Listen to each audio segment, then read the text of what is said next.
சினிமாவிற்கு வருவதற்கு முன் பாக்ஸிங், இசை என பல துறைகளில் தடம் பதித்தவர் நடிகர் மதன் பாப். அவரின் அறியப்படாத பக்கங்கள் பற்றி விவரிக்கிறது இந்த தொகுப்பு. தன் சிரிப்பால் அடையாளம் காணப்பட்ட குணச்சித்திர நடிகரும் நகைச்சுவை நடிகருமான மதன் பாப் பல கலைகளை கற்றுக்கொண்டாலும் அதனை வெளிக்காட்டிக் கொள்ளாமல் அறியப்படாத ரகசியமாகவே திரையுலகில் வலம் வந்துள்ளார். மதன் பாப் தன் குடும்பத்தில் 8வது குழந்தையாக பிறந்தவர். முதலில் அவருக்கு கிருஷ்ணமூர்த்தி என பெயர் வைக்கப்பட்டது.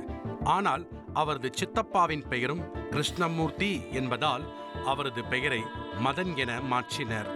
பின்னாட்களில் தம்பியின் பெயரை சேர்த்து மதன் பாப் என்ற இசைக்குழுவை நடத்திய நிலையில் அப்பெயரே தமிழ் சினிமாவில் நிலைத்துவிட்டது.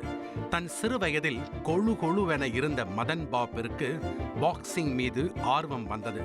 அந்த ஆர்வமே மெட்ராஸ் சார்பட்டா பரம்பரையில் அவரை பாக்ஸர் ஆக்கியது. சிரித்தே பார்க்கப்பட்ட மதன் பாப் ஒரு காலத்தில் சார்பட்டா பரம்பரையின் ஹெவி வெயிட் சாம்பியனாக வலம் வந்தவர்.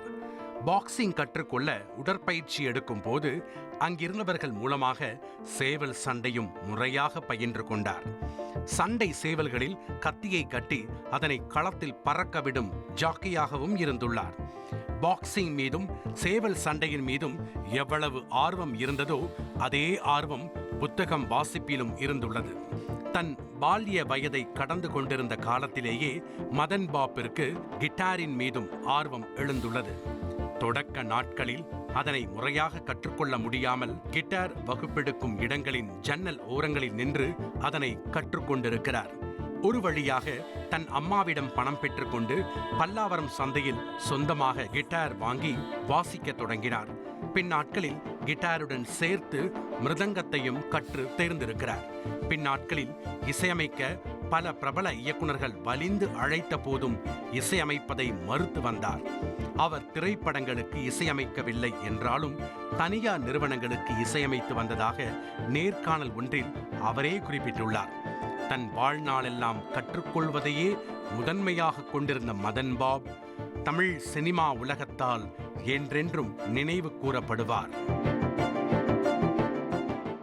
உங்கள் தந்திவன் தொலைக்காட்சியில் காவலன் வியாழந்தோறும் இரவு 8 மணிக்கு காணத் தவறாதீர்கள்.